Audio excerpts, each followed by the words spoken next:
friends and family.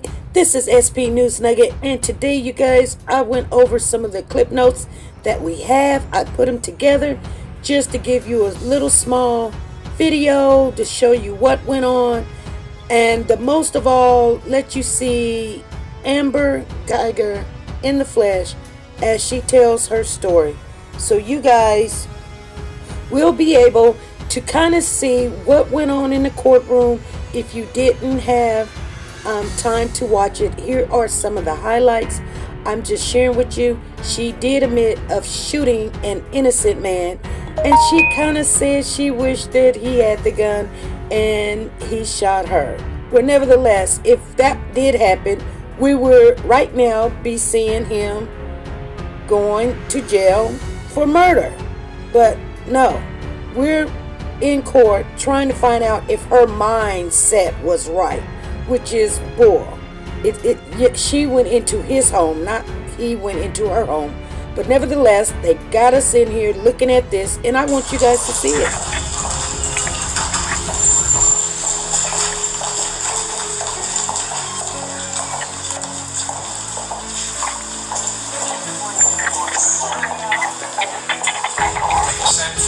On behalf of the District Attorney's Office and this dedicated team of prosecutors, and even more importantly, on behalf of the family of both John, Allison, Bertram, Brand, Elisa, and the rest of the family, we sincerely thank you for your service in this particular case. Now, the state of Texas, we've been waiting to present our evidence to the Dallas County jury for more than a year now, so I'm not going to take up any more of your time. I want to introduce the complainant to you. This is Botham Shamjan. By all accounts, Bo was a wonderful, decent, kind man. On September the 6th of 2018, Bo was 26 years old, and he was sitting inside his apartment, the sanctuary of his own home at the Southside Flats. He was doing no harm to anybody, which was his wife. As a matter of fact, the evidence is going to show you that he was sitting in his living room in shorts and a t-shirt, watching TV, eating a bowl of vanilla ice cream. What any one of us would have been doing. When all of a sudden, Amber Guyger comes through his front door, uninvited. The light from the hallway must have flooded his apartment. The noise from the door must have scared him to death. As Bo was trying to get up off the couch to find out what this intruder is doing coming into his home, she's leveling off her gun, having acquired her target, and she shoots at him twice.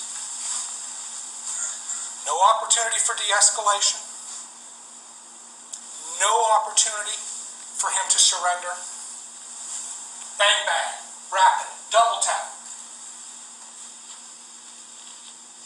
One of these bullets, we don't know which one hit him. We know there were two shots. One of them landed where it was aimed. The other one goes past Bo, goes through his back wall and into the darkness of the city behind. Thank God nobody else was hurt, because it's all residential behind there. The other bullet takes a very remarkable downward course, which is going to be indicative of the trajectory, and that's going to be very important. Hits Bo in the chest just above his left nipple. The path of that bullet goes down into his heart, does absolutely devastating damage. Goes through his lung, goes through his stomach, goes through his intestine, until it finally comes to a rest in what's called the psoas muscle, which is halfway between his stomach and his back, in a dense pack of muscle. This path is very revealing, because it is consistent with the fact that Bo was getting up from a seated position and facing the door as Amber Guyger was coming into his home. The only other reasonable position that would explain that kind of a path is equally as innocuous for Bo. It would place him in a cowering position, hiding behind a 3-foot wall, a few feet in front of him, that separated him from the shooter. Now, the effect of this bullet was catastrophic. Bo had, as in medical examiner parlance, had a couple of steps of purposeful movement left in his body before he fell to the ground. Well, I met him that day. Okay, had you ever seen him in the building before that day? Nah, I can't say I seen him. I heard him in there. Okay, when you say you heard him, what did you mean? Heard him singing every morning.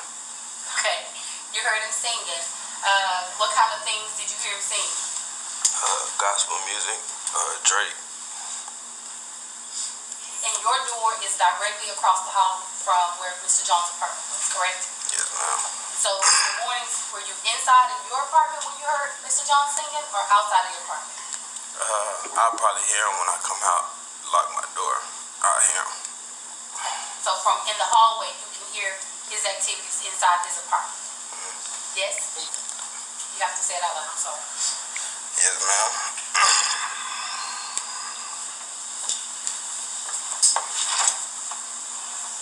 Now approach you. Yes.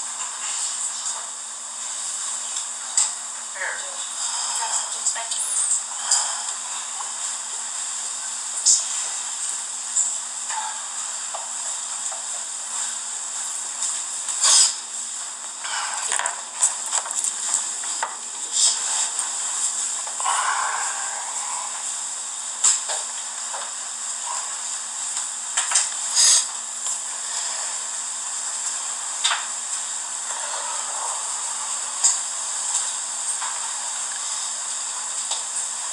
We can take them on, Joshua.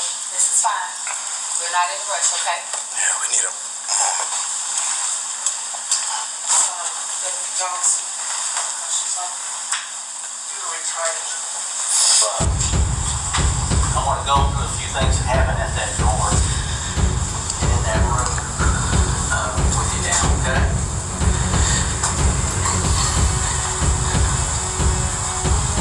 Yes, sir.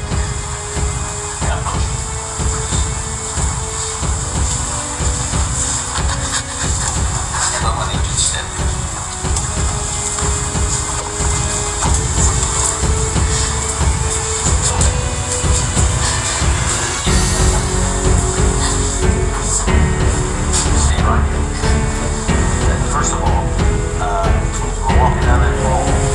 I want you to show me your experience. What was that?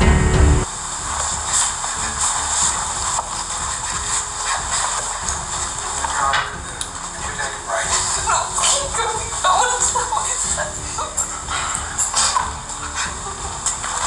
Johnson, please retire. All right.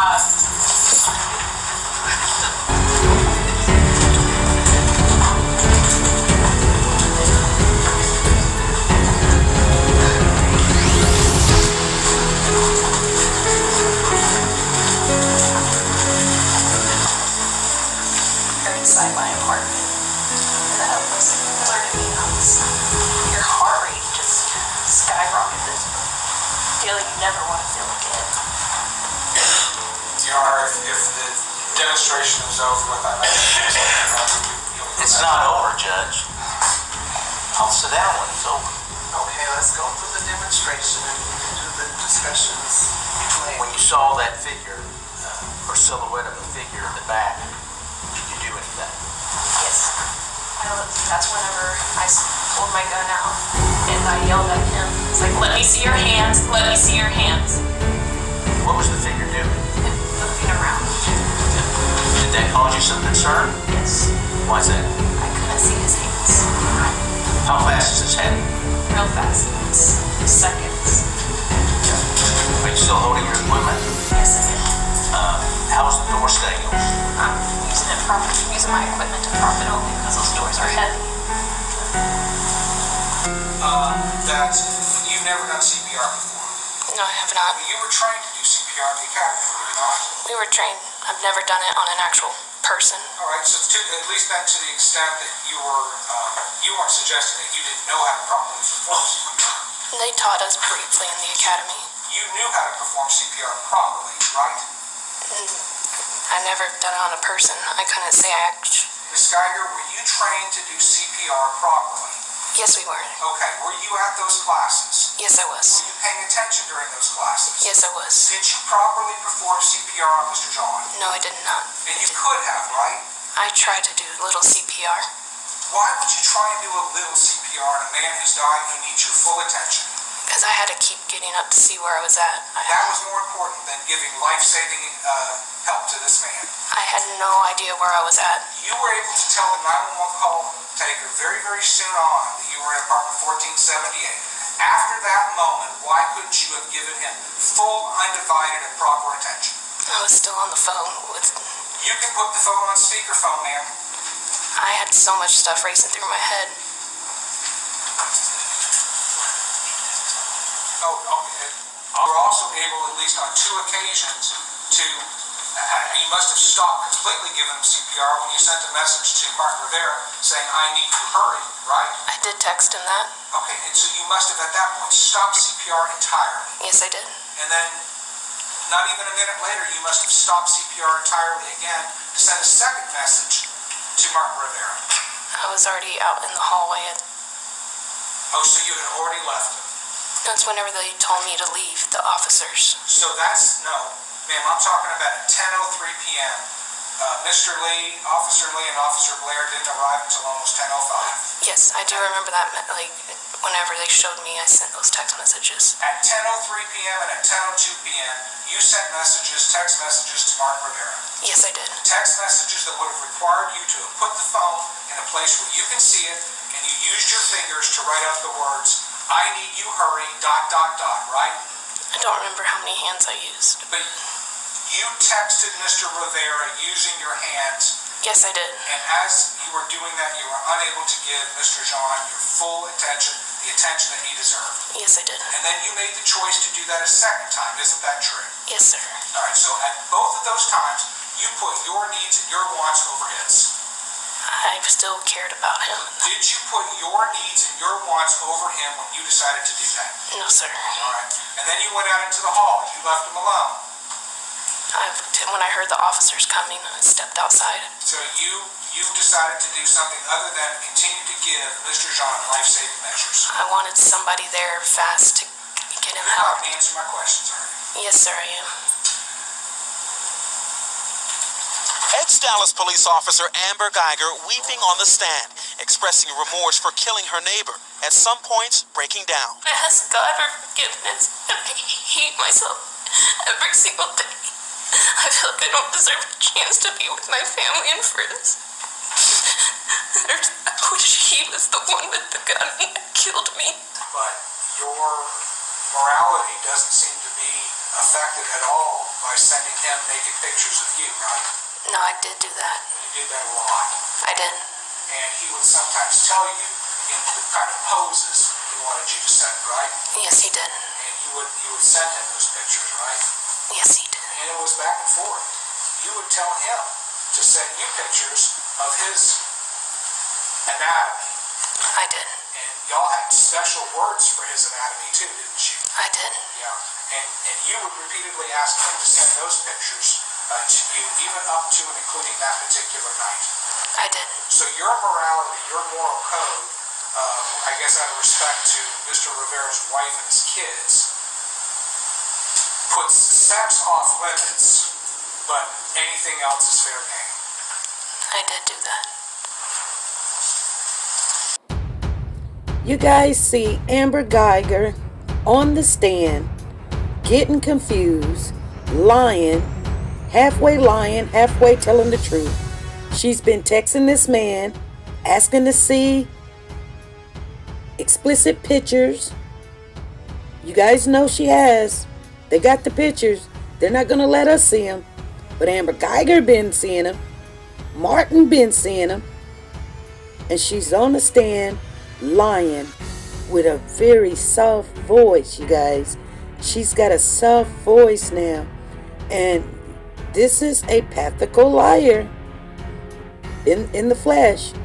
You guys watch her, because this is how she's going to get off. She's saying the answers really soft because she's answering the questions in the wrong way. So when they go look at her answers, the answer is going to be no, I didn't do this. No, I didn't do that. She wasn't saying she did it.